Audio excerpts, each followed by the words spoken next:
Салық, жұмыскерлер атынан қызметіне өтіңіз.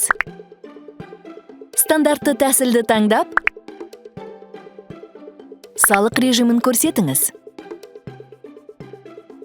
Экранда салық төленуі тиіс ай көрсетіледі. Қазақстан Республикасының заңнамасы бойынша алдыңғы ай үшін салықты ағымдағы айдың 25-не дейін төлеу керек. Мысалы, наурыз айы үшін 25 сәуірге дейін. Қажет болған кезде кезеңді өзгертуге болады.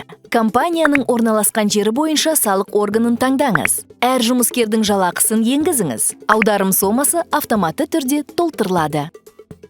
Сізде қызметкердің өтініші болса, стандартты салық шегерімін қолданыңыз. Осылайша, сіз жұмыскер атынан жеке табыс салығын азайтасыз. Сондай-ақ қызметкер әлеуметтік мәртебесі бойынша аударымдарды төлеуден босатылса, жеңілдікті қолданыңыз. Сома автоматты түрде толтырылғаннан кейін, сақтау деп басып, төлемді растаңыз. Жұмыскер атынан салық төленді. Түбіртекті тарих сервисінен қарауға болады.